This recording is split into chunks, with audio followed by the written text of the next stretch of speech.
Today I joined in the studio with Jaco Munnik, good friend of mine as well. We work together, and I've told him a bit what we are doing with WeKonek. We are busy connecting people in the Netherlands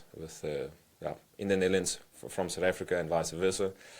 And he has a very unique situation, whereas a lot of people are trying to get out of the country. They actually decided to come back, and being good friends, we were part of their journey. And I do think it's a very, very good story to think about and to listen to. So we're going to dive into some topics, family related. They also have two daughters now, which also made it quite interesting. One daughter they had in the Netherlands, so there's a bit of that, a bit of the medical aid and how that all works there. So I think, to start off, Jaco, if you can just introduce yourself. Yeah, and sure. We can start off with who you are, a bit of your career, your family situation, and then we'll start off with the initial going to the Netherlands and work it through, all the way to coming back and sitting here. Yeah, sure. Hello everybody, I'm Jaco. Just to start off, we actually decided to go overseas very early, me and my wife's relationship. We always said, okay, listen, if we want to do it, we need to do it quickly before we have kids and want to settle down, etc. That's pretty much where the seed was planted. Okay. Me and my wife actually met in 2012, so we've been together quite a while. Yep. And decided we going to get married in 2019. We were together our whole time through varsity, etc. And I think that's where the important part comes is what I do, what I studied, and how I got to a point where we moved to the Netherlands. Yes. And everything. So, I studied accounting. Did that for 5 years. Took a bit of a longer route, but it was worth it at the end of the day. Same. I know everybody who is in accounting knows that you have to do your 3-year articles after your studies, etc.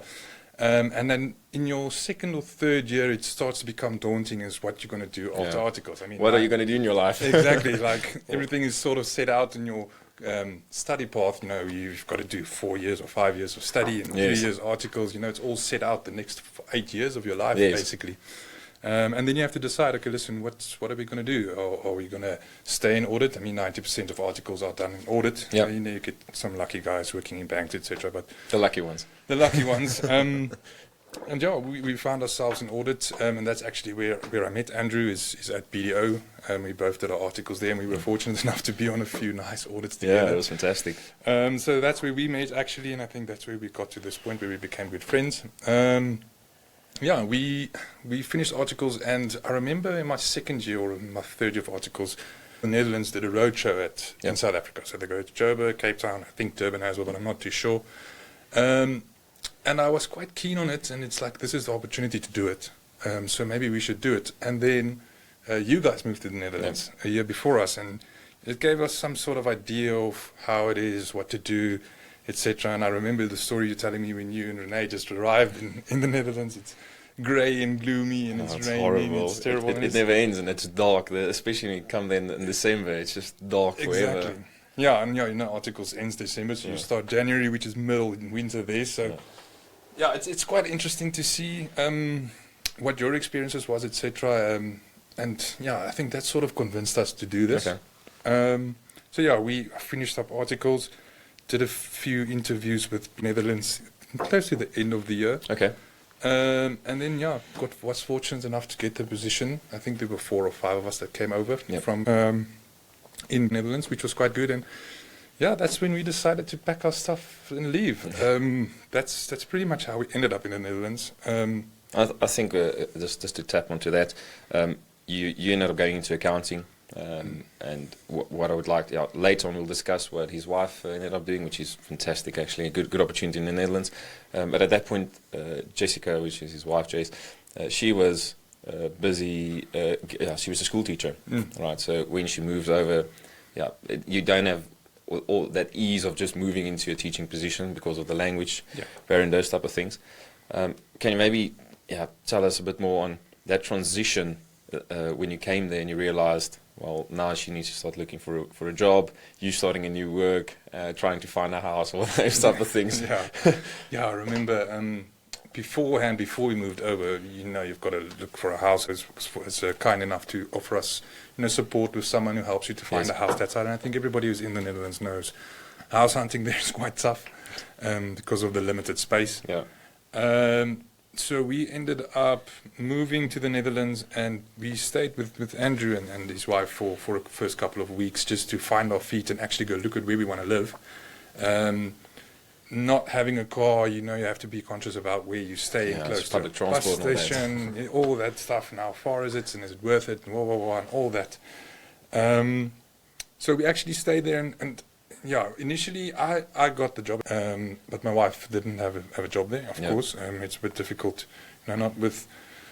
They're very focused on expats with skills, and that's with the 30% ruling, so it's a bit more beneficial for you. So with my wife being a teacher and not speaking Dutch, etc., it was a bit hard for getting a job there. And with all the international schools being strict with all their requirements, etc. Very strict, yeah. So that was kind of a tough transition. Taking my wife over to a country we've never been to. Yeah. Also, when we got there, it's rainy and gloomy. And I needed to leave for work on a Monday morning, and she needed to sit there. I think that was quite tough on her. She tried to compensate by cleaning the house every day, just keeping busy and house hunting and forwarding me job specs and everything. So that was quite interesting. And meanwhile, I'm trying to focus on this change we're doing, and it's work. And leading this change as well, which is so difficult. Yeah, sometimes you feel guilty. True. I remember feeling guilty as well. Yeah, you feel guilty of you taking not just yourself away from your family, but her away from her family as well. Yeah. But luckily she was on board with it, and no major issues came of it, and we overcame it.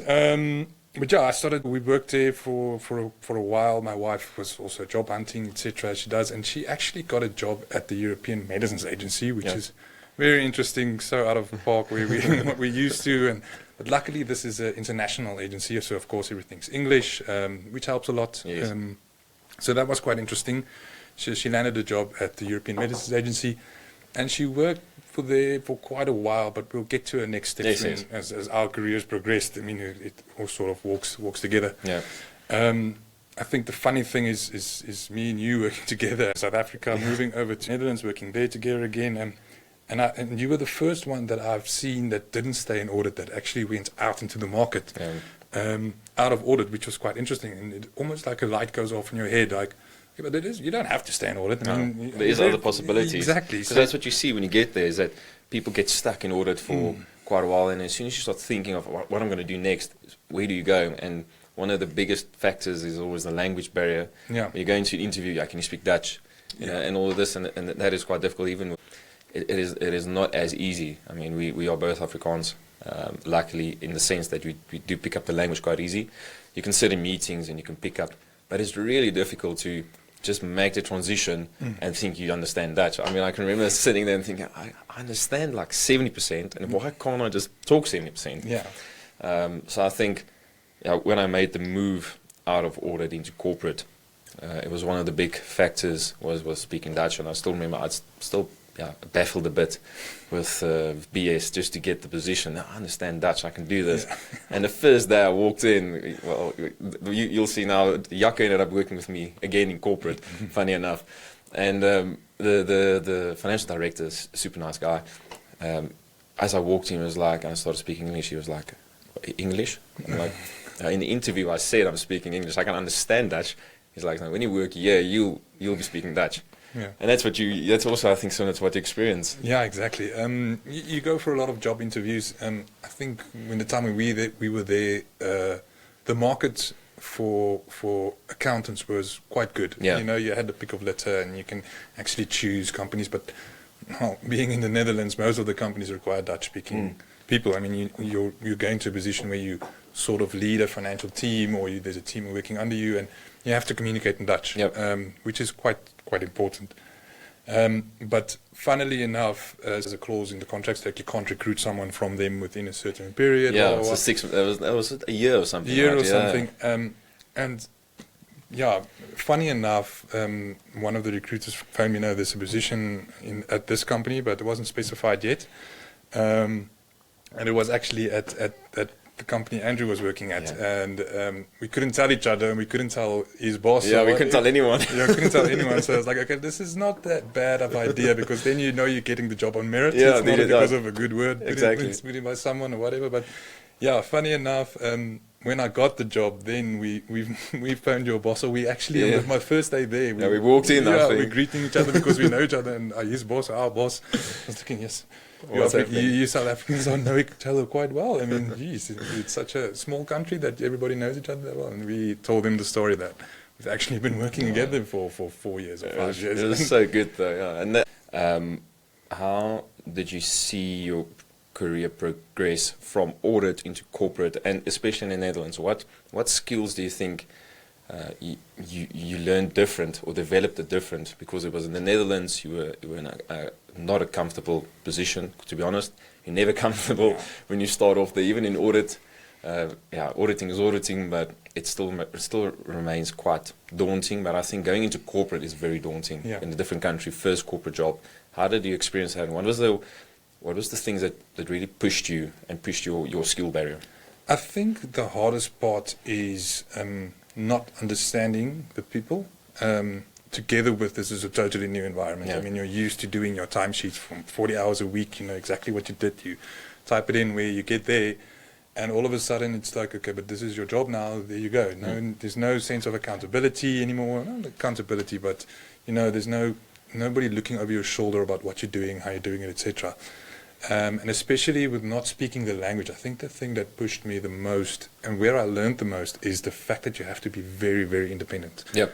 Agreed. It's not as easy as it is when you're in South Africa and the people who speak English, or if you're lucky enough you work in Afrikaans company or whatever the case may be. But there, firstly, you're a bit shy to go ask questions because you can't speak the language. So You're a bit on your own island. Yeah, so you need to figure stuff out on your own, Yeah. and that teaches you so much independence. And I think that's something that I've taken with me throughout my career till where I am now. Yeah.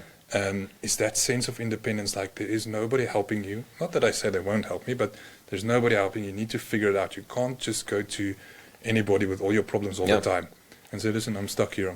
Like, you need to figure it out. You need to be solution driven. Yes, indeed. There, because anyway, but there specifically because it's difficult to even explain the problem if you don't speak their language. Exactly. And we've learned Dutch, over the year or Yes. year and a half we were there, so you could speak a little bit of Dutch, but it's one thing speaking Dutch in a social environment, and then there's another thing doing it in a professional environment. Yeah, you no, have indeed. to discuss, technical things, Yeah, etc. you need to make decisions, and Exactly. you need to express yourself with this language that you don't understand. Exactly. And you're doing Afrikaans, Dutch, it's like Nederlands, it's chaos. Yeah. They look at you like, what are you saying? And you look at them sometimes, so it's definitely Exactly, really tough. and you need to build like a solid case for yourself, because you need to convince these people that what you're doing or what you want to do is worth it, and you don't necessarily have the language to speak it, so your work has to speak for you. No, that's very And good so point. it teaches you to do everything to the best of your abilities Yeah. and to the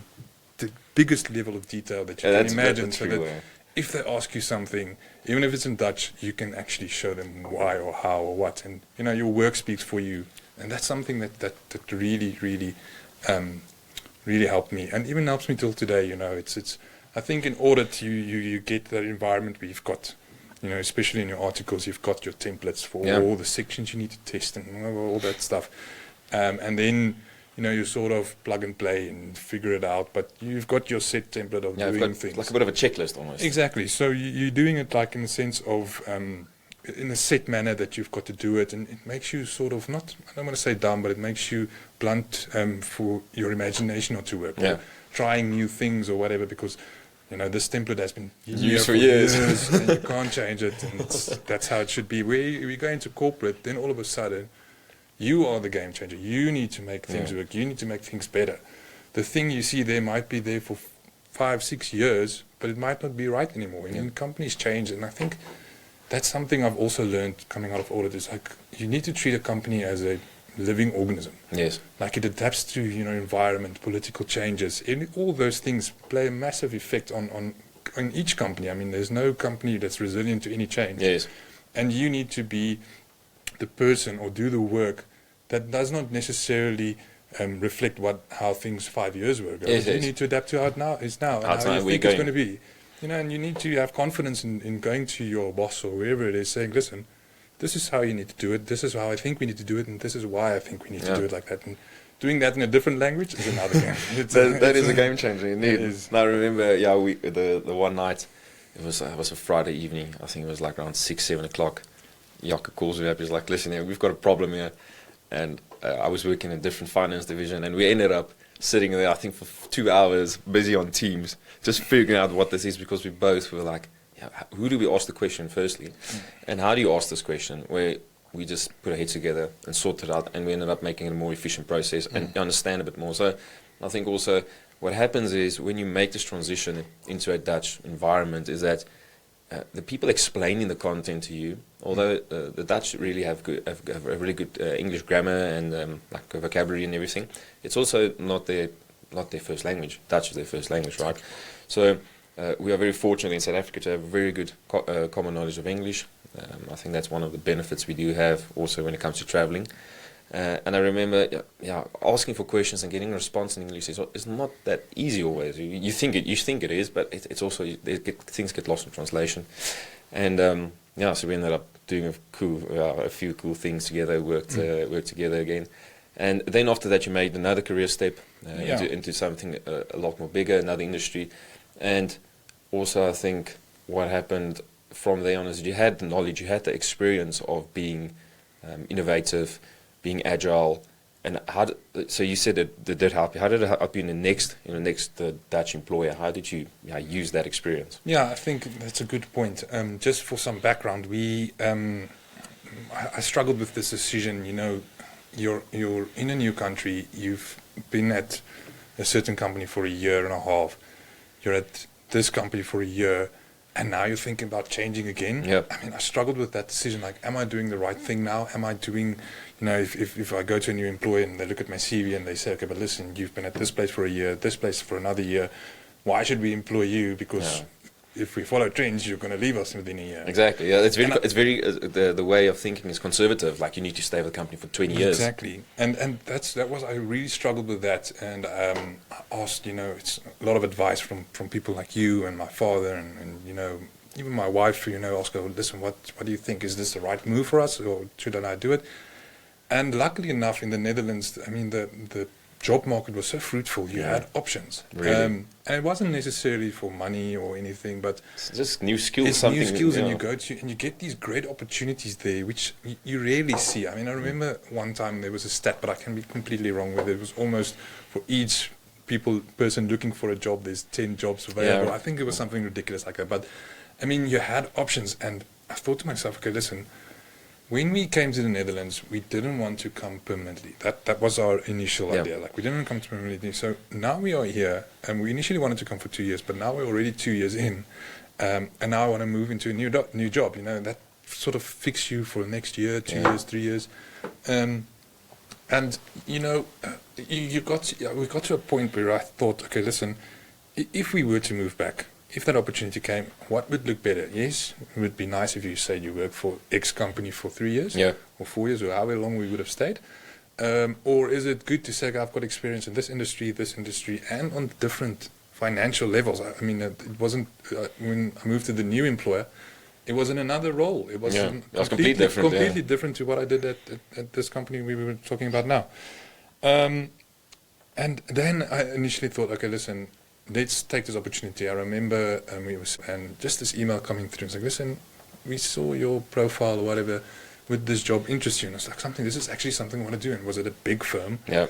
And I was like, yes, okay, maybe we should do it. And after a lot of discussions and thoughts and everything, we decided to move. And that was one of the best moves I did. Yeah, I think so too. I think thinking back, that was one of the that's one of the things we've discussed many times. That when you make a step like this, there's a form of calculation behind it. It's financial, career-wise, family-wise. When people think of going or immigrating, there's always a calculation behind it. It doesn't have to be monetary, it can be a bunch of things. And I think with the headspace of going back to South Africa at some point, whatever point it was, it was such a calculated move to go into, and you were already financial controller, and then moving into FP&A. Such a the way you see your career progressing. It's always good to think about what do you need, the new skills, where do you want to end up, and I think it was brilliant. Yeah, I think so too. I think what helped a lot is if you look 10 years ahead of your career, where do you want to be? Yeah. And what do I need to be the perfect person for that type of role that I want to be in 10 years? And being stuck in a financial control position for the next 10 years might not be beneficial, for example, if you want to be a CFO, because you have to do strategic thinking, you have to do financial planning, you have to do analysis. I mean, that becomes your role as let's say, for example, a CFO or head of finance or whatever the case may be. And just doing not basic accounting, but just doing the accounting portion, that is accounting portion, that is important. Yeah. But you have to have that other set of skills as well. So I think that's the thing that tipped me into this new FP&A role. And luckily enough, it was at a massive firm with, opportunity. You see things from a different scale, and it's crazy just the amount of thinking you go into. Things that's immaterial to them is very material to where I was previously. I mean, it's ridiculous. And the employers were very nice. I mean, the people I've worked for was amazing. Very inclusive. Also English speaking that was nice. It makes a big difference. It makes a difference. All of them were Dutch, but they all were English speaking and very inclusive. And it was really, really a nice opportunity there. And just to just quickly ask a question there, do you think you would have had the same jumps in career in 3 years as what you had in the Netherlands? Do you think would have been possible in South Africa, or do you think it was possible but much easier there? I think it is possible, but not in 3 years. I think in 3 years it's the amount of not jumping around, but the opportunities I jumped at. Let me say it like that. I don't think I would have gotten it here. I think in South Africa there's a bit of a problem with, not a problem, but I've got the sense of I need job security. Jobs aren't freely available here in South Africa. So that part of the calculation weighs heavy. Yes, when you make that move, get like, that experience. Should I do this, or should I keep my job where I'm now? Because you don't know the company you're going to, you don't know their financial standpoint. I mean, you can go into a company and the people leaving there is leaving for a reason because the company's going on, and then you've left everything. It's a lot of those things. Where in the Netherlands, if that happens, I mean, you've got a back door. You've got a lot of options. You can actually move back into audit. I know they were recruiting quite heavy in audit, so you can always fall back on that. And I think in a matter here in South Africa as well, but that's not something you necessarily want to do. You don't want to fall back into old habits, if I can say that. And you want to stay ahead of the game. You want to keep learning, and I don't think you would get that opportunity here as easy as you would get there. And I think your time, it would have taken me 8 to 10 years to achieve what I've done there, and that's purely just because of circumstances and the environment and everything. So I think on that, what I also want to jump into, which made the Netherlands quite unique, and especially with your situation, there's a lot unique about your situation. Your wife is a teacher. She went to go work for the European Medical Association, and then after that, she made another step. Can you just explain a bit how that discussion was in your house and some of the considerations? Because thinking very conservatively South African, you're a teacher and that's what you're a teacher, and now all of a sudden getting all these opportunities. I mean, it's really interesting How did you progress with that decision, and how was it for her? I think it was actually funny. So doing this, not job hopping, but going into new roles, you have to have a sense of what the recruiter is selling you is what's actually on the table. And I think each recruiter wants the job that they're working to sound more glamorous than it is. Because the job market is so fruitful there, they have to do it to make it sound, because the resources are so scarce. You want your role to be the best thing. So what actually happened is this new company that I went to, or was going to, they post all their jobs on their website as well. So the last thing I just wanted to check was what this recruiter was selling me is what actually is on the job spec and what is required. And funnily enough, there's again a lot of jobs on that page. I'm scrolling, and I see these. There's a planner position open. It's like, okay, this looks interesting. I think my wife would like to do something like that, but never in my wildest dreams thought, listen, that would actually happen. Yes. I emailed the lady from the company and said, listen, is this role still available? And she said, yes, she'll send me the hiring manager's email address and asked my wife to reach out to her, maybe try to do it and try something. try something. And actually, she landed the job at this big firm, and absolutely loving it. Yeah, such a good fit. I remember. Yeah, she moved. She climbed the ranks so quickly there. It's insane, actually ridiculous because she loved it, and that's opportunity she wouldn't have gotten here. Yeah. Not with the experience she has or lack of thereof, because she's moving from a teaching role into a corporate role. Yeah. We're in the world without formal corporate education, if I can say it like that. Yeah. It's very interesting. And what happened is she moved into this role. She got the job. The salary was quite good. Like, she was blown away. And geez, everything was just looking good. I mean, and she worked really hard. And we both worked at the same firm, which was also quite nice. So, you could have, these few days we sat together in the office, which I've never thought in my wildest dreams. Me and my wife working together in the same office. And that, she was killing it, and she was doing quite well. And promotion after promotion. Well, not promotion, but internal. Growing into a different position. Yeah, she's taking on more responsibility. I think that was probably the toughest decision for us to move back, is that she would have to give that up. Yeah, no, I can imagine. So just before we touch into that, because that's obviously what we're talking about, so we'll keep the listeners a bit waiting. Just to know, or to mention, that in the time that you came, COVID happened. Obviously, a massive impact on your experience to the Netherlands. Yeah. To what I told you, and what several other people told you, in the year before you came, we were traveling. It was good. Things were quite cheap, actually. We could fly for 50 odd euros. Yeah. And then you came, and COVID hit. Yeah. How would you explain what COVID did to your experience, and what would you tell people to consider when they do make a move? Not just on COVID, but some other considerations that, thinking back now, you're like, yeah, you should have thought about this. I would have done this a bit different. How would you? Yeah, I think the most important one is go visit the country first, because we haven't set foot in the Netherlands, and we decided to move there, which was, I think, that's rough, a bit naive, but it's something that you need to consider. And something you also need to consider is there's a big difference between a holiday and moving there. Yeah. I think if you go to any country in the world, it's awesome. You see the place for 2 weeks or whatever, and you get to do all these fun stuff. All the touristy things. And then, of course, I'd move here. Yeah. Any place in the world. I mean, that's everything. That's one thing. I say go visit there and spend time there, and not just all the touristy stuff. So go spend time there. Go do a bus line. Go make something up. Like, if I was to work here, how would it be? Wake up at 7 a.m. or whatever the case may be. And I remember, till this day, and I think people in the Netherlands would understand, is I remember my one client that was at the bus stop close to my home didn't go to that bus stop where the client was. So I need to walk 1.7 kilometers to the next bus stop where that line runs. And I remember walking 7 a.m. and it's pitch dark, it's winter, and it's raining.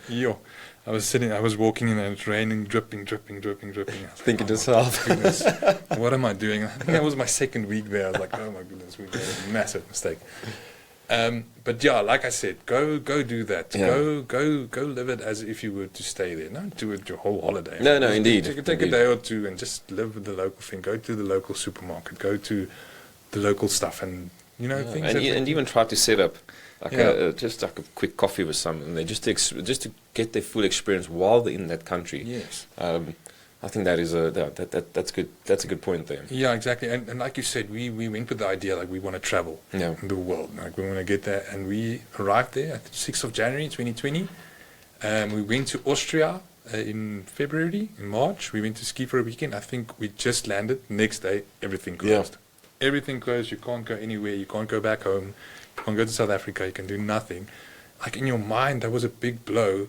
Because that's where you went. That's one of the reasons. That's a big blow. And the thing is, like, you want to break up your first year or two there in sections. Like, okay, at least you're working. Okay, in June we're going home to South Africa, and you're seeing your people again. So you work towards that. Yes. And then all of a sudden that's ripped out. Like, you don't know when you're seeing everybody again. I think the first time we could fly was in November, and then we were almost there for a year before seeing anybody. Yeah, that's really, it was really tough, but I think that for me and my wife, I think that was the best thing that could have happened to our marriage. Yeah, I fully agree on that. That's the best thing, Fully agree. If going overseas, living there for you or your partner, whoever it is, that's the best thing you can do. Very limited support or family support. You've got family on the phone, but at the end of the day, it's just the two of you. Yeah, it's just the two of you. So the person you want to complain about is the person you have to complain to. You know, it's Indeed. actually funny. So it learns you so much patience with the person you're with, and I think that was very, very good for us. It's very interesting to see. You know, usually you can talk to someone about things that bother you that your wife's not really interested in, but no, you can't. You know, now you need to be interested now. now she needs to listen to all my boring stuff, and I need to sit and listen to her stuff. You know, it makes you a very good communicator, and I think it learns you a lot of patience. Yeah, with your partner, definitely, and not just with COVID or without COVID or whatever. Just moving there, and I think any place in the world it is great for your relationship with your partner. No, definitely. Really, so now the big topic of discussion, coming back, how did you get to that mindset? I remember speaking to Jaco when they made the decision, and he said that when they leave, he wants to be the positive leader of going back to South Africa. And that was such a good point that he made, because everybody that you speak to, I remember that point as well, when you tell people you're going back to South Africa, they're like, what are you doing? Yeah. You've got all these opportunities. I mean, we just went to all this great stuff. I mean, it works. And now coming back to South Africa, there was load shedding quite high at that time, a big topic. The economy was in a rough place coming out of COVID. There were so many things to consider. And you went, and it all happened in the case of, I think, 8 weeks or something like that. Yeah. So if you can just take us through that process, and what your process, but also the things that you thought of and you discussed with your wife, because by then you had your first daughter. What you would think of, how you would tell people to make people positive about it and not negative, because it is a positive move. I mean, you make it for positive change. So if you can explain that a bit. Yeah, sure. I think my daughter being born there was a bit of a game changer. It's so much different in the Netherlands than it is in South Africa, especially with children. I mean, people listening who have young babies, you know how difficult it is to get just a spot in a kindergarten or something like that. Funny enough, I've got an email, I think a month or two back, I sent it to you, where my daughter finally got placed in a kindergarten. And This is insane. She was then on a waiting list for 2.5 years. It's insane, she was going to primary school then, man. But the thing is, we went with the idea of coming back to South Africa, but it was always open-ended. Yeah. We'd always give it a chance, you know. Maybe I even joked about it before we came to know. It's like, maybe I'm not coming back, you know. And that's also a discussion point. It was actually a discussion point. And you know, you hear all these. The problem with what we have as South Africans living in the Netherlands, the only contact you have with South Africa is through the media. Yeah.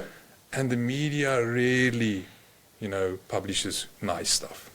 You know, you get bombarded if you open Media 24 or whatever. It's like, this is load shedding stage 8 possibilities and stuff like that. And this person is stealing this. And I was like, oh my goodness, you don't want to go back. You're nervous to go back. That's the thing, and you read all these things, all these negative things in the media. And I think that's the thing that South Africans in the Netherlands or wherever in the world. Yeah, I think it's worldwide. I think it's worldwide. Struggles with, because I mean, that's what you see. You're not here and you're not experiencing the people and the friendliness if you go to a supermarket. Right? It's almost similar to when you go there, right? Like you just said, it's almost similar to going there and experiencing it again. Exactly, yeah. And so we went with the idea that it's open-ended. I think when was it? It was fairly early on that we said we wanted to come back because we missed family and everything. And I think with my daughter being born, I think it just heightened that a little bit. Yeah. But it was never a set date. We never said, okay, listen, come hell or high water, 31 December, we're on a flight back to South Africa. That's not how it works. Firstly, you need to get a job here. You'd be crazy just to leave there without any prospects this side. I think that's a big consideration. Exactly. And that's what made our move so exceptional. So just to get some background into how we got to moving back. I was very happy at my job where I was at, working with wonderful people. My wife was very happy. She was working with wonderful people. And funnily enough, we were in South Africa December, and we went to one of my friend's house over December, and they had like a barbecue, and they got engaged. So it was like some engagement party. Yeah.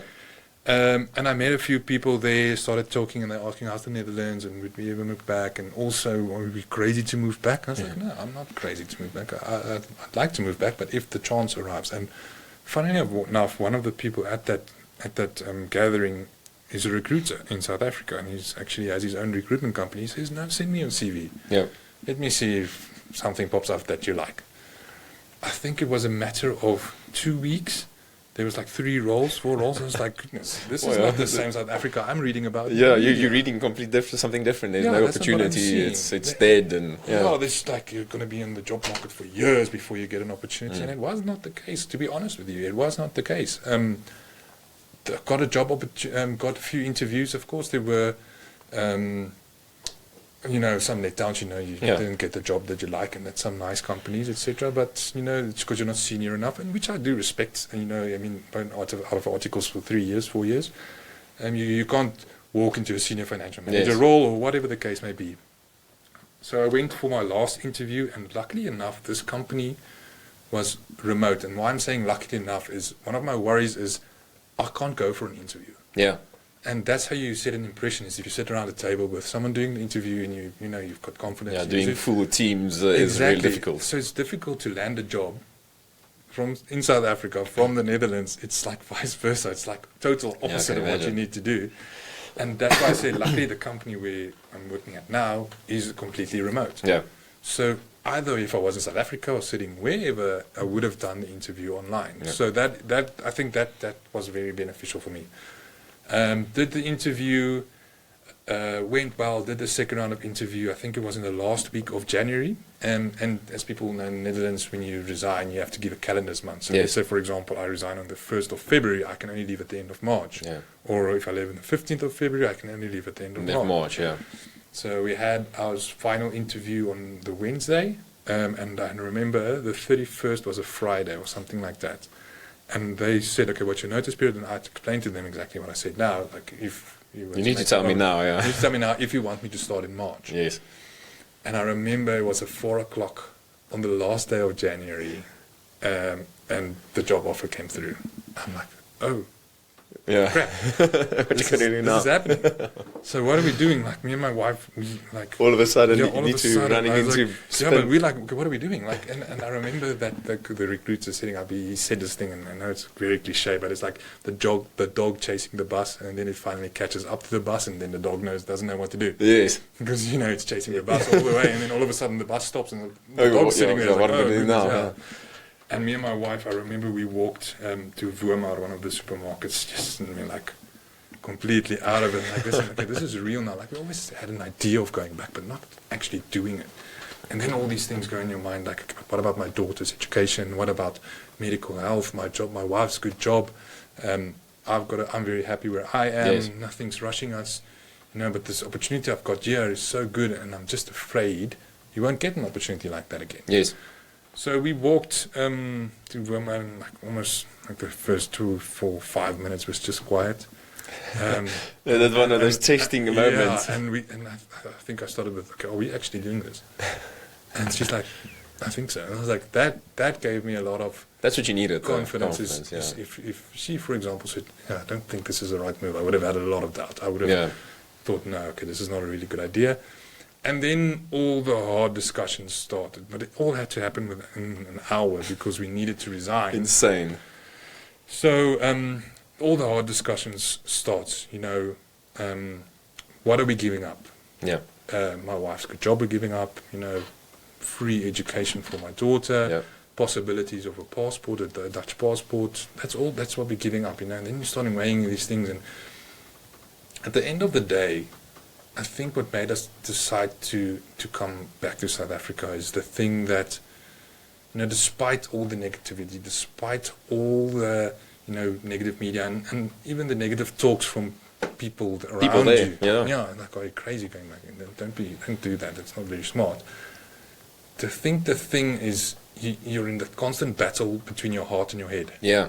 Like your head's saying, don't do this. This is not a great idea. And your heart's like, no, but I want to go home. And I think the final deciding factor is like just the thought of the feelings we had every time we got on a plane to go back to the Netherlands. That's the thing that I think transferred like everything from my head to my heart, and that's a decision. And they're like, I long for this place. I long for my family. I long for my friends. I long for a holiday at the sea with people. You long for the sun. The sun especially. And I think you long for, just that sense of belonging, if I can say it like that. Yeah. Like you can make a life in another country, yes, but I don't think you ever get rid of that sense of belonging you have here.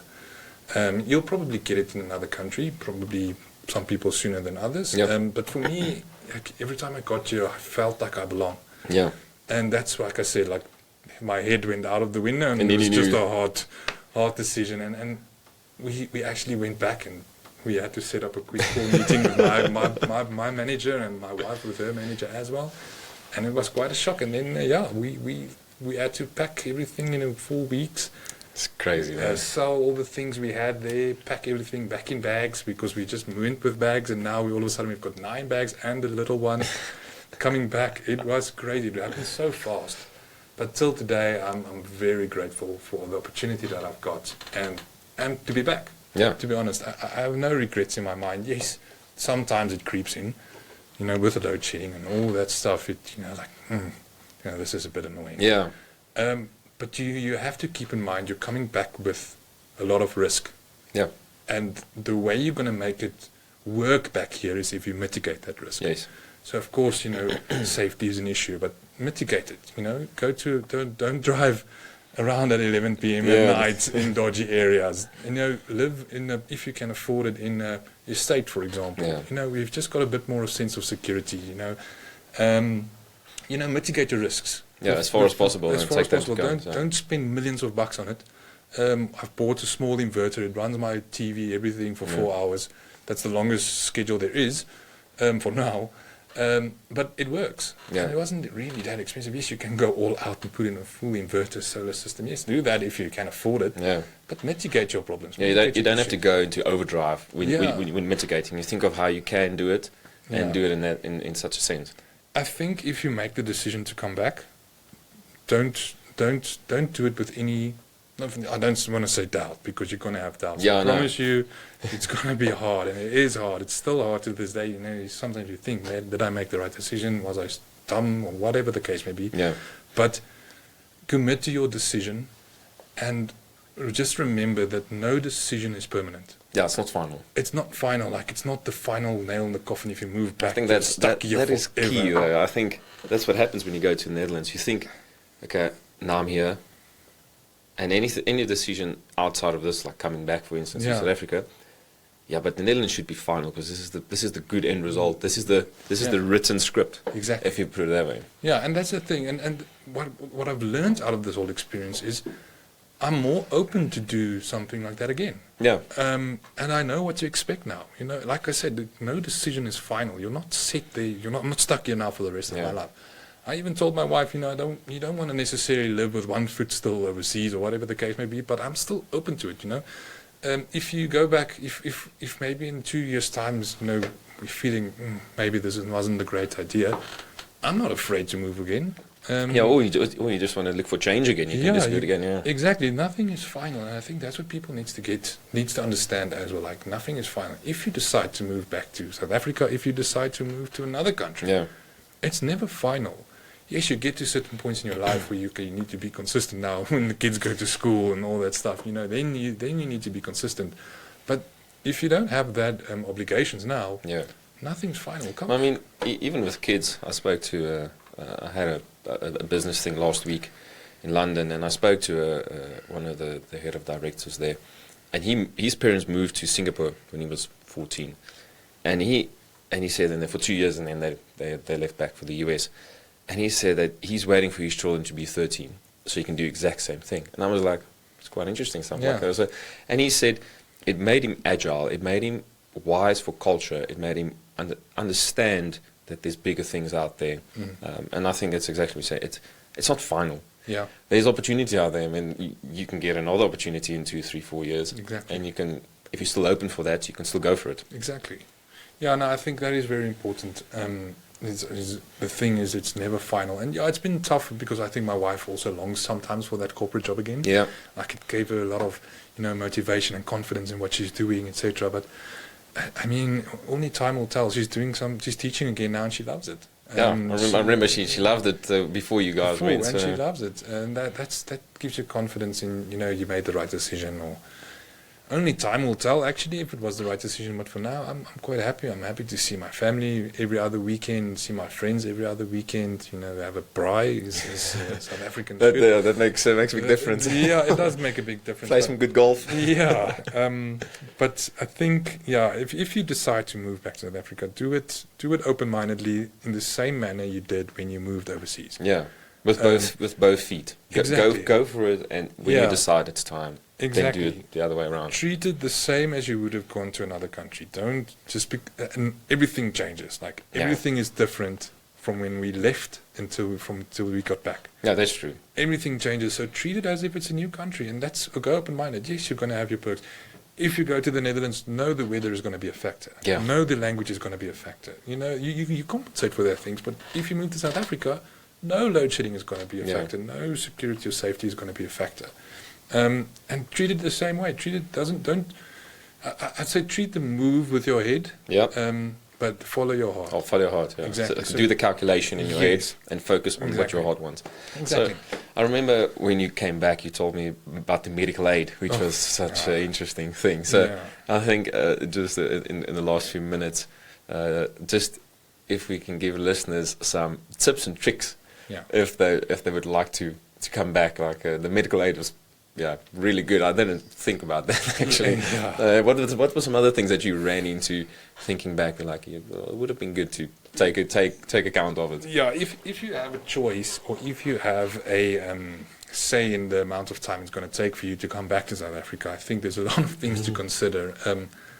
The first thing that I would not do, and what I'm glad I didn't do, is come back and buy a house. Oh, yeah. Rent first. Like I know it feels like you're expensing every month, but it is a bit cheaper, and you get the opportunity. Like I said, everything changes. The place that you would like to stay with when you left, it's completely different now. It's completely different, or it's built up now and everything. Exactly, or it's more expensive than you can imagine. Yeah. That's something like rent for the first year and a half, or whatever makes you feel happy. Yeah. Do that. Don't come back, buy a house. I remember me and my wife house shopping on Property 24 while we were in the Netherlands. Oh yes, if we move back, we're going to buy this house and buy this house. And then actually, when we came to visit one December or whatever, we actually went to go view a few houses. Yeah. And I was like, this is not what I expected. Yeah. So imagine coming there with the hopes of buying a house. You're coming to have a look at it, and it does not meet your expectations. So what are you going to do now? So I'd say come back, rent for a few months, a year maybe, and then make a final decision. The second thing that was very important for us to notice. So when we decided to move back, we just found out my wife was pregnant again. Yeah. So when we moved back to South Africa, because we're on a Netherlands medical aid, it's not a South African recognized medical aid. Yeah. So there's a 3-month waiting period. In South Africa. In South Africa. Yes. So there's a 3-month waiting period, and we're not covered, and you have to declare any diseases or whatever, and that's not covered. One of the diseases and any medical conditions. It's the same as going into any new medical aid. Exactly. Yeah. So you have to declare, and you have that thought in your mind, like, listen, we don't have to declare that she's pregnant, but that's not really ethical. So we declared that we think she might be pregnant. We only took a home pregnancy test, so we didn't go to a doctor yet or whatever. And then it came back that no, she's not covered for the next 12 months, anything pregnancy related, because I understand why. It's because just to, get people not to join a medical aid to get the benefit and then leave again. Yes. So it makes sense. But that was quite an expensive mistake. We had to pay all the pregnancy related items, in cash or whatever the case may be. So that was very interesting. So if you have a time frame in mind, and you know we're coming back in the next 2 to 3 months. Get medical aid up front. Get medical aid up front, so that a 3-month period runs out almost before you get your order. There's a month left or whatever. Yeah. You are covered for like Emergencies. That's fine, but any treatments or any visits to the doctor is not covered for the first 3 months. And maybe there is medical aids, and not the ones that I could find that do cover it, but I think that's a good idea coming back. Final few things. Yeah, there's so much, and I mean, it's the excitement joined again, like moving to a new country. Yeah. There were so many things that coming to mind. One thing that I think was very not daunting, but was very funny. Like, I became a serious yes man when I came back. Like, do you want to do this? Yes. Do you want to do this? Yes. Do you want to go away this weekend? Yes. Like, I became a serious yes man for the first 6 months.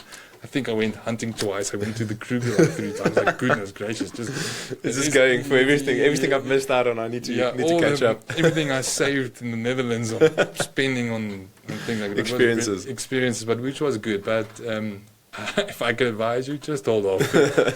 Things are going nowhere. Learn to say no when it gets to that point. But other than that, very happy. No regrets so far. Happy to see everybody, and happy to try another country as well. Yeah. When the time comes. Like I said, nothing's final. Oh, perfect. No, thanks a lot. I appreciate your time. Sure. It's been a good talk. I think this is a very niche situation. As I said at the start, I think there's people that will find connection with what you've spoken about. Especially you've seen both sides. You've been with a family. I think that's also a big part. Currently, it's just me and my wife in the Netherlands. So we also with the what's next type of thing. And I think what we did is we want to get the passport, and then we decide. And now it's almost like similar to what happened to articles. As soon as you get to that point where you're getting this final result, you start asking these questions and you start battling with yourself, right? So I think it's really good. Well, I've seen you grow, obviously, from the Netherlands all the way to here, and I think it was a perfect move, perfect timing. I mean, we're back in South Africa now, and I love being back, and so I appreciate your time. Sure. Thank you for Solid Gold podcast, which are hosting us here at their studio, and for questions, we are gonna put we're gonna put the podcast onto WeKonek on our platform. We're gonna add some other blogs and things as well relating to the move between the two countries, some content which the listeners and viewers can dive into. If I get questions that I can't answer, I'll send them to you. Yeah, sure. So we'll try to do that as well. But thanks for your time again. Appreciate it, and hope to speak to the listeners soon. Thanks. Sure. Thanks. Okay.